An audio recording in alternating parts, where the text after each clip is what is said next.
Polícia do Estado de Goiás e fui convocada, convidada para escrever a respeito dos crimes ambientais neste curso do POPSEG, é o Procedimento Operacional Padrão da Secretaria de Segurança Pública, nas 3 vertentes dessa área, que pega a Polícia Militar, o Corpo de Bombeiros, a Polícia Civil e a Polícia Técnico-Científica, como forma de demonstrar a atribuição de cada uma instituição, de cada órgão, sem entrar na atribuição respectiva do outro e a forma como que são integrados.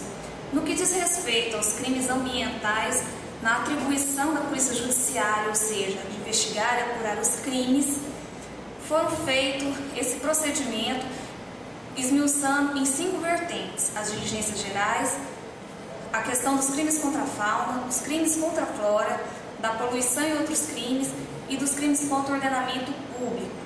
Nós não estamos na esfera dos crimes contra a administração ambiental, porque ela é muito parecida, são crimes mais igual à administração da justiça, administração pública, que estão disciplinados no Código Penal. Primeiramente, nós temos que ter em mente o dispositivo do artigo 144, parágrafo 4º da Constituição Federal, que dá atribuição de polícia judiciária, de investigação de crimes para a Polícia Civil e a Polícia Federal no âmbito dos crimes federais. Nisso depois nós vamos ter as atribuições e os deveres que tem que ser feito pela Polícia Judiciária através da determinação da autoridade policial, que está elencado no artigo 6º do Código de Processo Penal, para depois nós chegarmos na Lei dos Crimes Ambientais, a Lei 9.605 de 98, que vai ser a lei que nós vamos esmiuçar mais os crimes ambientais, além de ser utilizada também a Lei 7.802 de 89, que são a Lei dos Agrotóxicos, onde nós temos 2 artigos, 2 dispositivos, o artigo 15 e 16, que disciplina sobre infrações penais. Dessa maneira, todas as diligências gerais, primeiramente, que nós temos as providências iniciais e gerais que devem ser tomadas. Antes, faço uma ressalva que cada caso ele é particular e único. Assim, a autoridade policial ela tem que se ater às especificidades de cada caso concreto. O que nós fizemos nesse respectivo procedimento, nesse estudo, foi o quê? Umas normas gerais. Só que alguns podem sim sair desse padrão. Então, nós temos que ver essas especificidades. Neste momento, a primeira coisa, havendo notícia crime de uma infração ambiental, a primeira providência a ser tomada, a autoridade policial tem que determinar a vistoria em loco, através de ordem de serviço policial, aos seus agentes de polícia, onde eles vão no local para determinar e constatar o dano ambiental. Isso, após eles vão fazer um relatório policial, esmiuçando o levantamento fotográfico, as coordenadas geográficas, a dimensão desse dano ambiental.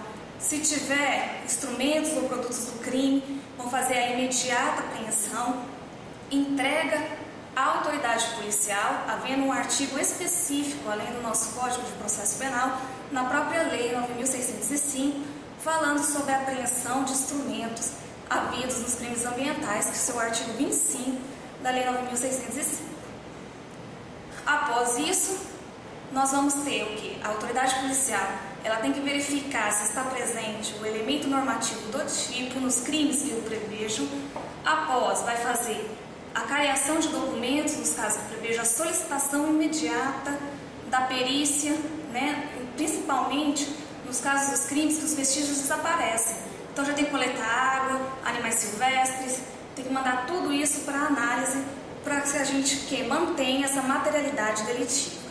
Após vai ser a oitiva, através de testemunhas, a identificação, a qualificação da autoria do crime através da pessoa física e também pessoa jurídica. Nós estamos diante dos crimes ambientais e a Constituição prevê a responsabilização da pessoa jurídica nos casos dos crimes ambientais, que foi disciplinada através da Lei 9.605 de 98, no seu artigo 3º. Após isso, a formalização do procedimento cabível. O que nós temos que sempre visualizar? Que nós estamos procurando o quê? A apuração do crime ambiental. Então, é apurar o dano ambiental, provar a materialidade delitiva, comprovar a autoria, seja através de pessoa física ou jurídica, sabendo que a pessoa jurídica nunca pode ser responsabilizada sozinha, ela sempre está responsabilizada através de seus dirigentes ou co-dirigentes, porque ela não tem vida autônoma, né? Isso é pacífico no STJ e no STF. E também nós buscamos o quê? As circunstâncias de como ocorreu esse crime ambiental. Através dessas diligências gerais que vão ser tomadas, vão fazer esse procedimento cabível. As atividades críticas que nós vamos sempre ter. A questão da solicitação da perícia técnico-científica, porque para nós provarmos a materialidade, nós precisamos da perícia ambiental. Isso na maioria dos crimes ambientais, seja os crimes contra a fauna, a flora, o ordenamento público e poluição. Muitas vezes, não havendo polícia técnico-científica no local, nós podemos substituir, de certa maneira, subsidiariamente, não é uma substituição, um relatório técnico que vai vir da Secretaria Estadual do Meio Ambiente ou das agências municipais do meio ambiente, no caso onde elas têm, né, porque nós temos a lei de descentralização administrativa da competência administrativa que se passou da União para os estados e para os municípios, e também subsidiariamente nós podemos pegar aí um relatório técnico do Instituto Chico Mendes de Conservação da Biodiversidade e do IBAMA na esfera federal. E também podemos utilizar de algumas entidades públicas no que se diz respeito a exames laboratoriais também, que pode nos auxiliar para prever índices de poluição, como que está essa água, se foi ou não por algum produto químico, né, que vai nos ajudar tudo a provar a materialidade. Logicamente, isto não substitui a perícia, mas nos auxilia na comprovação da materialidade. Dessa forma, depois nós esmiuçamos os detalhes dos crimes contra a fauna, a flora, né, como eu já disse, do ordenamento público e também da poluição. O que nós temos que sempre abarcar é que os crimes ambientais são normas penais em brancos, ou seja, elas precisam de uma complementação de normas infraconstitucionais. Isso vai vir através de atos legislativos, normativos ou regulamentares do poderes públicos, tanto da esfera federal, estadual e municipal. Então, para nós sabermos se realmente tal conduta ela vai ser ou não um crime, nós temos que observar essas leis, porque nós havemos a questão da permissibilidade. Então, nós temos que galgar todas as esferas para a gente saber realmente se está diante ou não de um crime. Lembrando-se que nós temos também o Conselho Nacional do Meio Ambiente, CONAMA, e os CEMANS, os Conselhos Estaduais do Meio Ambiente. Nós também temos que olhar isso. Em tratando-se de município, nós também temos que olhar a lei. Se num caso nós temos a lei do uso de solo, não havendo a lei do uso de solo, nós podemos ir para o plano diretor até do município, subsidiariamente, para a gente ver se tem alguma questão relacionada ao plano diretor que vai dizer respeito aos crimes ambientais, diz respeito à noção de APP, de metragens, como que se processa tudo isso, além do Código Florestal, que se for diz respeito ao Estado, e também o Código Florestal Nacional, tendo que se observar todas essas legislações. A legislação que for mais benéfica em prol da natureza, ela que deva prevalecer, no que diz respeito às distâncias mínimas ou não. Dessa forma, no que diz respeito aos crimes contra a fauna, nós temos a maioria que ocorre, é o maus tratos de animais, o crime de pesca. Nisso nós temos que observar que imediatamente nós temos, caso de maus tratos de animais, fazer a perícia desse animal, porque é ato de mutilação, de ferir ou ato de abuso, e provar se ele não foi mutilado, se ele não foi ferido, o que ocasionou esse ato de abuso. Isso às vezes a gente consegue provar não através de um exame pericial, porque teoricamente ele não está visivelmente ferido ou mutilado, mas sim através das testemunhas, o que levou esse abuso, o excesso de trabalho, a forma que ele é feita, quando que ele tem alimentação. Então nós conseguimos provar através dessas condições físicas dos animais. Quando diz respeito ao crime de pesca, nós temos que olhar as instruções normativas das secretarias estaduais, né? No nosso caso, Estado de Goiás, a SEMAR. Lá vai estar dito também as resoluções do IBAMA, qual que é o período de defeso, né? O período que é proibido a pesca. E também vai disciplinar quais são os petrechos proibidos. Isso tanto vai estar na nossa lei de pesca estadual, disciplinado, e também através de instrução normativa da própria SEMAR que disciplina quais são os petrechos de pesca, qual que são os peixes, as espécies que são proibidas de se pescar, o tamanho mínimo que não pode ser pescado, que tem que ser observado. Então você tem que ter conhecimento disso para saber se aquele crime de pesca, se aquele ato de pesca tendente à pesca é realmente um crime ambiental. Se ele estiver na parte permitida, se foi com rede, com tarrafa, com anzol, não podendo utilizar esses petrechos, nós vamos ter o crime aí. E também a medida, se ele não estiver enquadrado dentro das medidas, nós vamos ter também esse petrecho. Em relação à lei de transporte, isso é uma questão administrativa. Se está transportando pescado que está proibido desde o ano passado, é pego esse peixe. Nós temos que ver indícios sim de pesca predatória. Se não haver esses indícios, nós não vamos ter consequentemente o crime. Em relação aos crimes contra a flora, os mais significativos nós vamos ter aí, que é a questão de supressão de vegetação, né? Que nós vamos ter. Então, nós temos que ter conhecimento do que seja a área de preservação permanente. A área de preservação permanente, a sua distância, a sua metragem vai depender de acordo com a largura do curso hídrico. Por isso que nós temos que observar aí a legislação. Onde está isso? Está no Código Florestal Nacional. Além do Código Florestal Nacional, nós vamos também ter que olhar o nosso Código Florestal, Política Florestal do Estado de Goiás, e também, se nós tivermos um plano diretor do município ou a lei de uso de solo e subsidiariamente a lei orgânica do município, se ela disciplina ou não a metragem que tem que ser observada dessa área de preservação permanente. Por que nós precisamos preservar as áreas?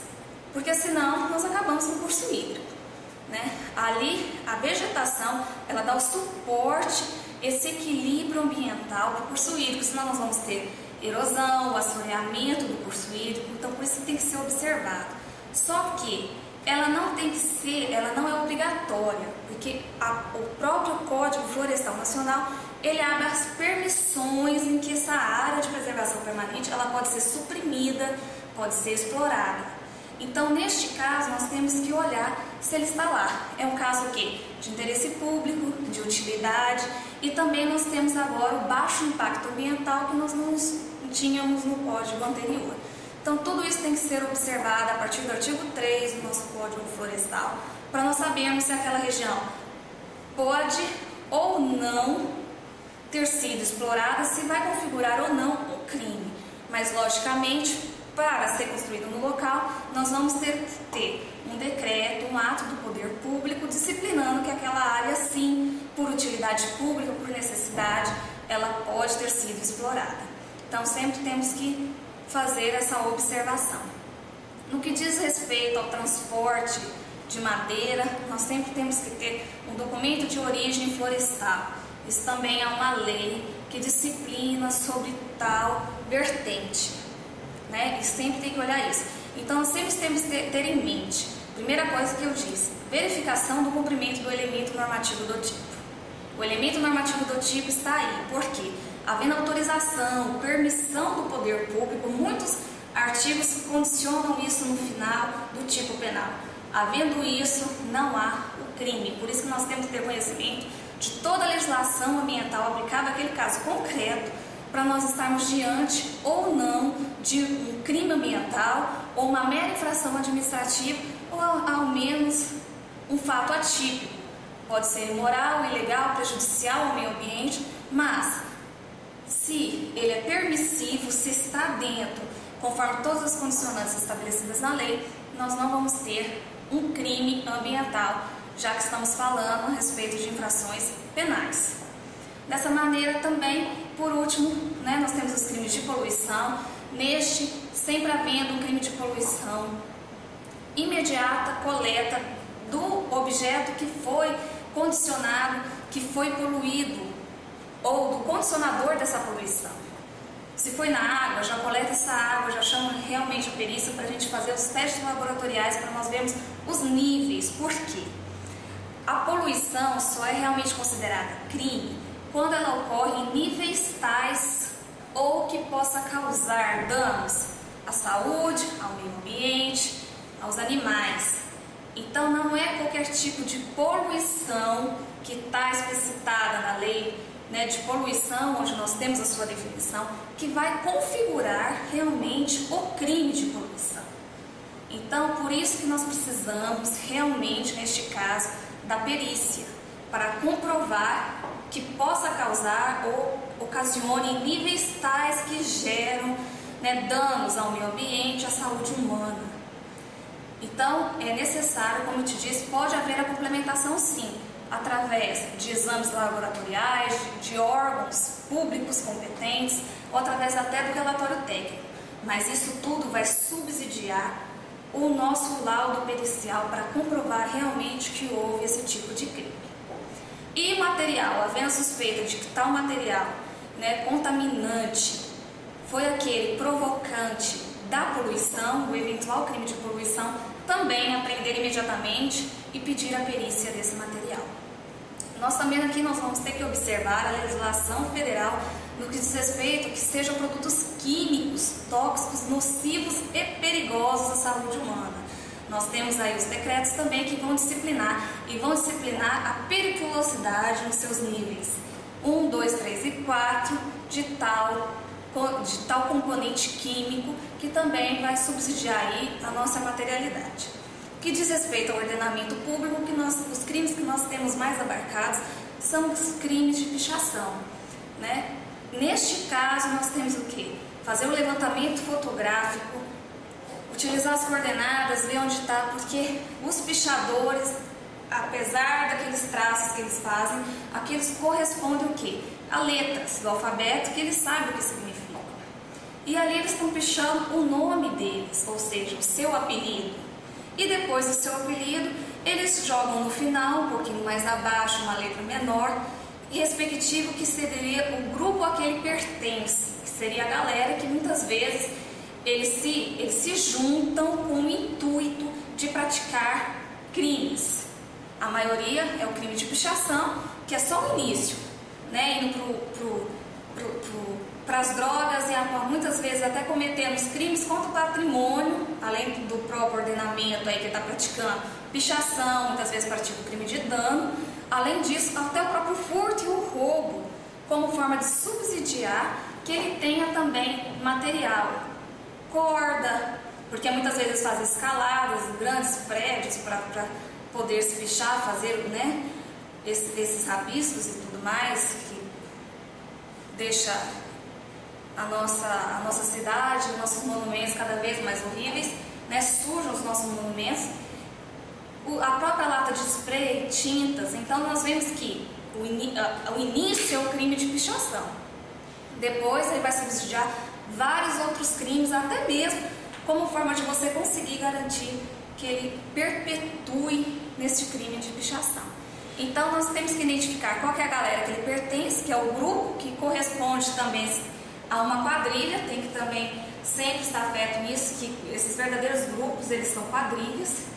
E também quem que pichou ali o local. Geralmente quem picha é o primeiro nome, porque ele picha o primeiro nome e o restante da galera, como disse, eu estive aqui, lembrei de vocês todos e eu sou do grupo X. Então, dessa maneira, nós fiz um breve resumo do que diz respeito ao procedimento operacional padrão no âmbito da Polícia Judiciária, que é a aferição e a comprovação das infrações penais. Não podemos esquecer das especificidades de cada caso concreto, não é só para se ater às questões que foram colocadas aqui, mas nós temos que nos ater muito mais, lembrando que cada caso tem que ter uma particularidade e uma visão do delegado ali, voltada para a elucidação daquilo. Espero que eu tenha ajudado vocês a terem noções do primeiro trabalho, o geral, o que uma autoridade policial e os agentes de polícia, os escrivães têm que fazer para que nós conseguimos combater a questão dos crimes ambientais e reprimir, né, fazendo o procedimento ideal, com toda a apuração, né, da autoria, da materialidade, comprovação dessas circunstâncias que ocorreram, para que nós possamos aí coibir cada vez mais os crimes ambientais e também que haja, o que a gente sempre busca, é a preservação e a conservação do meio ambiente. Nós temos que se ater que a lei, ela só foi feita de crimes ambientais devido à destruição que estava ocorrendo em massa.